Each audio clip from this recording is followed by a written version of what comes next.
Don't have any other branch. हमारी कोई अन्य शाखा नहीं है, नकालों से सावधान।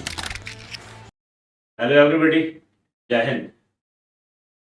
प्राचीन इतिहास की क्लास में बेटा हम गुप्त काल करते थे। गुप्त काल के हमने पतन तक पढ़ लिया था। लास्ट गुप्त जो शासक थे स्कंद गुप्त, ठीक है ना। स्कंद गुप्त अंतिम शासक माने गए थे गुप्त काल के। और स्कंद गुप्त के समय जो है गुप्त साम्राज्य बिल्कुल सिकुड़ता चला गया था। हुनों का आक्रमण से जो है पूरा गुप्त साम्राज्य जो है एक नियमित क्षेत्र में जो है रह गया था। उसके बाद आगे बात करते हैं आज नेक्स्ट हर्षवर्धन। और हर्षवर्धन का जो शासनकाल है पूर्वोत्तर गुप्त काल का पीरियड है, पोस्ट गुप्ता पीरियड माना जाता है। इस पोस्ट गुप्ता पीरियड के अंतर्गत या पूर्वोत्तर आपका गुप्ता काल की अगर बात करेंगे तो इस समय भारत में जो है मुसलमानों का शासनकाल एक बड़े क्षेत्र में स्थापित होने जाता है, ठीक है। तो हर्षवर्धन के शासनकाल की बात करते हैं तो हर्षवर्धन जो है पुष्यभूति वंश का शासक माना जाता है। पुष्यभूति वंश का शासक हर्षवर्धन माना गया है। क्लियर हुआ? ये सर्वाधिक प्रतापी राजा हुआ करते थे हर्षवर्धन। और हर्षवर्धन का जन्म जो होता है 500 ईस्वी में के आसपास, यानी 90 ईस्वी में जो है हर्षवर्धन का शासनकाल, हर्षवर्धन का जन्म होता है। यानी हर्षवर्धन का जो जन्म है वो 590 ईस्वी में हुआ था। हर्षवर्धन की अगर हम बात करें तो हर्षवर्धन का जो शासनकाल है वो कहीं ना कहीं आपका अफगानिस्तान से शुरू होता था। अफगानिस्तान से आपका फिर महाराष्ट्र हो गया। साउथ की अगर बात करेंगे तो महाराष्ट्र हो गया। पूर्व में गंगा तट हो गया, गंगा तट, और इधर कश्मीर हो गया। ये पूरा जो है हर्षवर्धन का जो है साम्राज्य हुआ करता था, जिसको आप आर्यवर्त के नाम से जानते हैं। यही वो आर्यवर्त हुआ करता था, ठीक है ना। इसी को आर्यवर्त कहा जाता है। हर्षवर्धन के जो फादर हुआ करते थे प्रभाकर वर्धन, ठीक है ना। और इनके जो माता का नाम था बेटा यशोमती था। यशोमती का माता का नाम था और प्रभाकर वर्धन इनके पिता थे। इनका एक पुत्र हुआ करता था हर्षवर्धन। हर्षवर्धन का जो बड़ा भाई हुआ करता था इनका नाम था राज्यवर्धन। इनका नाम क्या था? राज्यवर्धन। और इनकी एक बहन हुआ करती थी, बहन का नाम था राज्यश्री। बहन का नाम क्या था? राज्यश्री। इतनी बात क्लियर थी। जब हर्षवर्धन का शासनकाल चल रहा था तो हर्षवर्धन के शासनकाल के दौरान कन्नौज के राजा हुआ करते थे देवगुप्त। कन्नौज के राजा कौन हुआ करते थे? देवगुप्त। और बंगाल के शासक हुआ करते थे शशांक। बंगाल के शासक कौन हुआ करते थे? शशांक। बंगाल के शासक शशांक और कन्नौज के कन्नौज नहीं, मालवा के शासक देवगुप्त।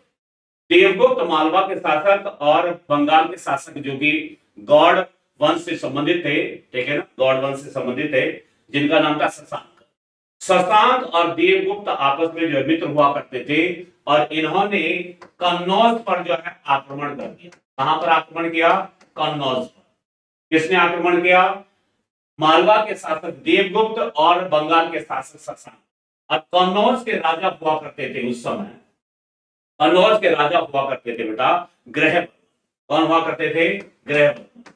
तो ग्रहवर्मन पर आक्रमण कर दिया। ये ग्रहवर्मन कौन था? ग्रहवर्मन राज्यश्री का पति हुआ करता था, जो हर्षवर्धन की बहन हुआ करती। राज्यश्री का पति कौन? ग्रहवर्मन। कन्नौज पर आक्रमण किया। शशांक ने जो पंवार आपका बंगाल में राज्य करता, राज कर रहा था, बंगाल का शासक था, गौड़ आपका वंश का शासक था। और इस दूसरी तरफ से मालवा के शासक देवगुप्त ने जो है कन्नौज पर आक्रमण, दोनों ने आक्रमण किया। जो किसका पति हुआ करता था? राज्यश्री का। कन्नौज के जो राजा हुआ करते थे ग्रहवर्मन की हत्या कर। अब ग्रहवर्मन की हत्या कर दी। शशांक जो है राज्यश्री से प्रेम करता था और इसी के चलते जो है राज्यश्री को प्राप्त करने के लिए कन्नौज पर अटैक कर दिया। और कन्नौज पर जब अटैक किया तो यहां से जो है किसको उठा के ले गया? राज्यश्री को। 500 लगभग 605 ईस्वी के आसपास, 605 ईस्वी में जो है प्रभाकर वर्धन की मृत्यु हो जाती है। किसकी मृत्यु हो जाती है? प्रभाकर वर्धन की मृत्यु हो जाती है। उसके बाद उसका जो बेटा होता है, कौन? राज्यवर्धन। राज्यवर्धन गद्दी पर बैठता है, और राज्यवर्धन जब गद्दी पर बैठता है तो उसी समय जो है राजश्री को अगवा करके शशांक बंगाल चला जाता है। राज्यवर्धन एक अभियान में जाता है, और एक अभियान में जब जाता है तो शशांक राज्यवर्धन की क्या कर देता है? हत्या कर देता है। उस समय मात्र हर्षवर्धन 16 साल का होता है। कितने साल का होता है? 16 साल का। तब 606 में 606 से लेकर 647 तक जो है किसका शासनकाल मिला? हर्षवर्धन। 16 साल की अवस्था में हर्षवर्धन जो है क्या कन्नौज आपका कहां का पुष्यभूति वंश का जो अगला राजा बनता है। और पुष्यभूति वंश का अगला राजा जब बना तो हुआ क्या कि अब इसने जो है शशांक के विरुद्ध एक अभियान चलाया। शशांक के विरुद्ध एक अभियान चलाया, राजश्री को मुक्त करने के लिए शशांक के विरुद्ध अभियान चलाया। हर्षवर्धन की जो राजधानी हुआ करती थी थानेश्वर हुआ करती थी। कहां हुआ करती थी? थानेश्वर हुआ करती थी। पहली राजधानी थानेश्वर हुआ। तो हर्षवर्धन ने शशांक के विरुद्ध एक अभियान लिया। एक अभियान में जो है शशांक की मृत्यु हो जाती है। एक युद्ध में जो है शशांक को पराजित करके मार दिया जाता है हर्षवर्धन के द्वारा, और राजश्री को जो है उनकी चुंगल से जो है छुड़ाकर कन्नौज की गद्दी पर बैठाया जाता है, और अगली राजधानी किसको बना दिया जाता है? कन्नौज को। इसका मतलब दो राजधानी कन्नौज की हो गई, क्योंकि कन्नौज को भी अपने अधिकार क्षेत्र में अब रखा जाएगा और उसको भी राजधानी घोषित कर दिया जाएगा, ताकि कन्नौज पर कोई आक्रमण नहीं करेगा। क्लियर बात? तो हर्ष ने कन्नौज को राजधानी बनाया। कौन सी राजधानी? दूसरी, जहां से उसने चारों ओर अपना प्रभुत्व फैलाया। ठीक है ना? यह प्रदेश छठी शताब्दी के उत्तरार्ध से अचानक राजनीतिक उत्तरार्ध पर पहुंच गया। ठीक है, छठी शताब्दी याद रखिए। बाणभट्ट हर्ष का दरबारी कवि था। कौन था? बाणभट्ट, जिसने एक पुस्तक लिखी थी बेटा हर्षचरित्र। बाणभट्ट हर्षचरित्र नामक पुस्तक के लेखक थे, ये भी आपको याद। चीनी यात्री वैनसांग ईसा की 7वीं शताब्दी में भारत आया था।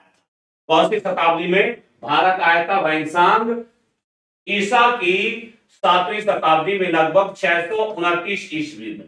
629 ईस्वी में वैनसांग जो कि चीनी यात्री था वो भारत आया था, और भारत में लगभग 16 वर्ष तक रहा। कितने साल तक रहा? 16 साल। यहाँ 15 नहीं 16 करेंगे। 16 वर्ष तक ये भारत में। वैनसांग के अनुसार हर्षवर्धन की सेना में 60,000 हाथी हुआ करते थे और 1 लाख घोड़े हुआ करते थे। हर्ष सूर्य एवं शिव का भी क्या था भाई? उपासक था। ये भी आपको याद रखना। हर्ष जो हर्षवर्धन था वो सूर्य एवं शिव का भी क्या था? उपासक था। चीनी यात्री 16 साल तक यहाँ रहा वैनसांग, और नालंदा विश्वविद्यालय से वैनसांग ने बौद्ध की शिक्षा प्राप्त की थी। कौन सी शिक्षा प्राप्त की थी बेटा? बौद्ध की शिक्षा प्राप्त की थी। ये भी आपको याद रखना।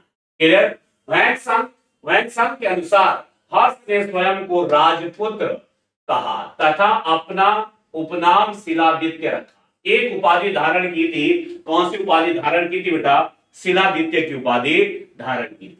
अपना नाम क्या रखा था? राजपुत्र रखा था। ये वैनसांग ने कहा। चीनी यात्री वैनसांग ने बताया कि हर्ष की राजनीतिक आय के 4 भागों में बंटा हुआ था, जिसमें से एक भाग राजा के खर्चे के लिए दिया जाता था, दूसरा भाग धार्मिक कार्यों के लिए रखा जाता था। ये भी इंपॉर्टेंट है। एक भाग राजा को दिया जाता था, दूसरा भाग धार्मिक कार्यों के लिए लगाया। भाग कर भूमि कर। भाग कर जो है भूमि कर था। ठीक है, भाग कर क्या था? एक प्रकार का भूमि कर, जो राज्य की आय का मुख्य साधन हुआ करता था। भाग कर जो है भूमि कर हुआ करता था, भूमि से लिया जाने वाला कर, और राज्य की जो इनकम का एक मेन सोर्स हुआ करता था। कृषकों से उनकी उपज का 6ठा भाग लिया जाता, यानी जो कृषक थे जितना इनका उत्पादन होता था उनके हिसाब से उनका 6ठा भाग क्या लिया जाता था, राजा को दिया जाता। अच्छा, ये जो वैनसांग इसने किताब लिखी थी सीयूकी नामक किताब लिखी थी। किसने? वैनसांग ने। ये भी याद रखना, सीयूकी यानी अपने जीवन की एक जीवनी लिखी थी, एक परिचय दिया था अपने जीवन पर। शिवयुगी नामक किताब में इसका उल्लेख मिलता है। क्लियर हुई बात। वैंगसांग का अगर विवरण की बात करेंगे, वह हर्ष के शासनकाल का महत्व चीनी यात्री वैंगसांग के भ्रमण को लेकर है। वह चीन से 629 ईस्वी में चला और अनेक स्थानों पर भ्रमण करते हुए भारत पहुंचा। कब आया था? 629 ईस्वी में। क्लियर हुई बात। इसने नालंदा विश्वविद्यालय में अनेक वर्षों तक अध्ययन किया और आचार्य शीलभद्र हर्ष के समय नालंदा विश्वविद्यालय के कुलपति थे। ठीक है ना। आचार्य शीलभद्र हर्ष के समय, किसके समय? हर्ष के समय नालंदा विश्वविद्यालय के कौन थे? कुलपति। यानी आचार्य शीलभद्र की अगुवाई में वैंगसांग ने नालंदा में पढ़ाई की थी। क्लियर? याद रखना।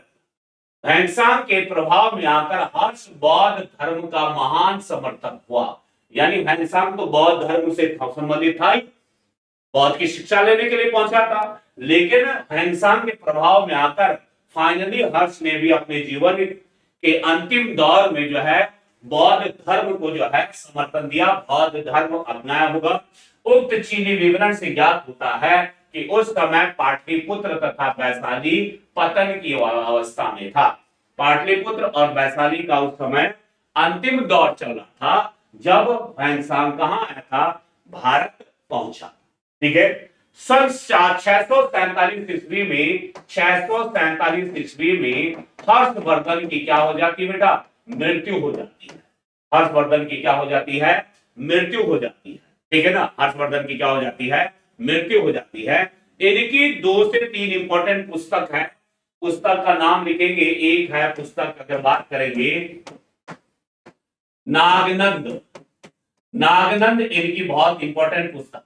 क्या है? नागनंद। एक है प्रियदर्शी हो गया, नागनंद हो गया, रत्नावली।